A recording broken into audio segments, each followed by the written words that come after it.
It's my honor to welcome to the podium today our ORU student representative for the class of 2020, Ariadne Porras.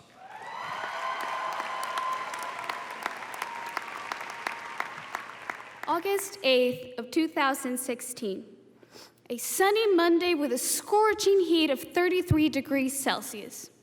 Sorry, 91 Fahrenheit for my American friends. It was move-in day. The day we had been eager for had finally arrived. I remember walking from the hotel to this campus.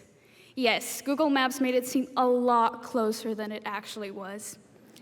My mom, my grandma, and I were ready for what we thought was going to be a really fun walk. However, it ended up being long, hot, and exhausting. But once we stepped foot on this campus, we forgot the struggle we endured for the last 3 miles. We were finally here. I was in awe of the beauty and uniqueness of this campus, but most of all, I was in awe that I, a little Mexican girl that was fasting in prayer a few months before for a miracle in her life, was now living that miracle. Each and every one of you have had your own journey here, and I know it hasn't been easy, but we're here. And I know we didn't have the ending we thought we would, like we never expected to be wearing face masks for commencement. But today it's a miracle, and it's a miracle that we're here.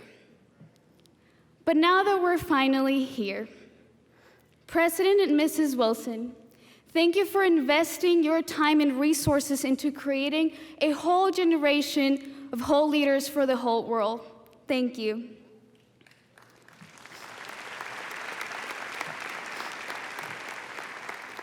Board of Trustees, thank you for fighting the battle with us and for always seeking our best interest. Alumni Association, we don't tell you this often, but you do so much that we know for us. So today I personally want to say thank you so much.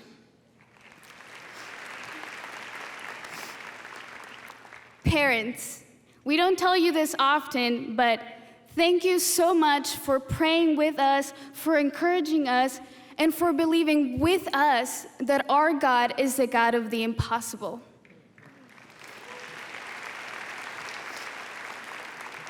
Professors, thank you for being our friends, our counselors, our mentors, and sometimes our friends away from home. And our parents, and thank you so much for navigating the troublesome world of Zoom and technology with us. Staff members, thank you for being so patient with us. And thank you for all of those emails that you sent us, reminding us to do things that we ended up doing last minute, just like you advised us not to. Friends, we're far from that exciting and tiring day that was move-in day. Today, we're receiving more than just a piece of paper or the cover of it. We're receiving the fruit of many tears, prayers, fasts, all-nighters, field tests, and a few trips to student accounts. But before we go, I want you to take a moment and remember the days you asked for this moment. I want you to remember what it was like for you, that journey between move-in day and commencement. I've learned many things along the way, but perhaps the most important lesson that I learned here is that it's not so much about the process. It's about the in-between, not the product. In the in-between steps, we were a part of so many great changes here at ORU. We saw the completion of the Global Learning Center, a new track, and the new Nico dorm. Here, for our last semester of college, COVID-19 brought an abrupt end to it. And with it, many tears came with it. And I know that the grief of so many things that we lost, that's what we felt. We had to give up our plans and to surrender to God. And this brought uncertainty to our lives. And we never got to go to our last athletic event, to our last saga meal with our friends, to our last banquet, or to our last dance concert. But you are getting something that no other class received. You became strong, resilient, and adaptable. During this time, God was transforming and molding us into the leaders that this hurting world needs in this time. I see ourselves and I think of Moses. I think of when God asked him to take off his sandals because he was standing on holy ground. And I see how he has asked us to do the same. He asked us to get rid of our plans and to surrender to his perfect plan, a plan to bring freedom wherever we go. Moses lived a life of miracles because he chose to surrender to God. He chose to give out his own path, and he lived in a generation of miracles just like we are. Oral Roberts will always say, expect a miracle. And we are a part of that generation, a generation that expects miracles. But let me challenge you today to live a life that expects miracles, not a life where you wish you see a miracle, but a life where you expect miracles.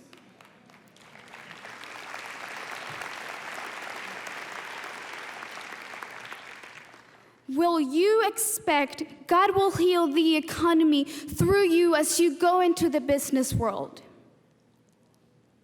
Will you expect to be the engineers and scientists that will build bridges to bring God's light where it's dim? Will you expect to be the teachers that go into a classroom and bring God's voice where it's hard to hear?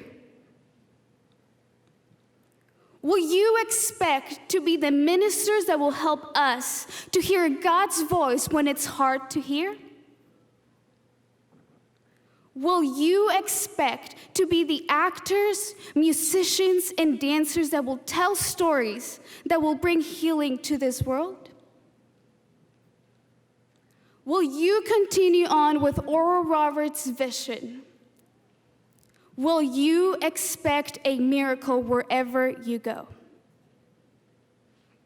Here in this place, you were raised up to hear God's voice, to go where his light is dim, where his voice is heard small, and his healing power is not known, even to the uttermost bounds of the earth. Here we are, later than we expected, excited, nervous, and expectant, like we were on move-in day. But there's one difference, or two. I'm not walking back to my hotel. But we're also saying goodbye to the place that saw us grow, fall, and stand up again.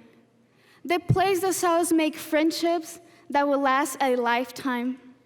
And for some of you, this was the place that saw you encounter Jesus for the very first time. Whatever your journey has been, I want to say you are a part of a generation of miracles.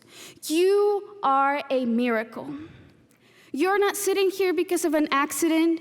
It's not a coincidence that you're sitting here in these chairs today. It's a miracle. It's because God did it. God did it, friends. We went through a lot together, including a pandemic. But it was here where God prepared us to be the leaders this world needs in this time. And before I go, I want to say it has been a true honor to be in this journey with each and every one of you. And in the words of President Wilson, now go and change the world.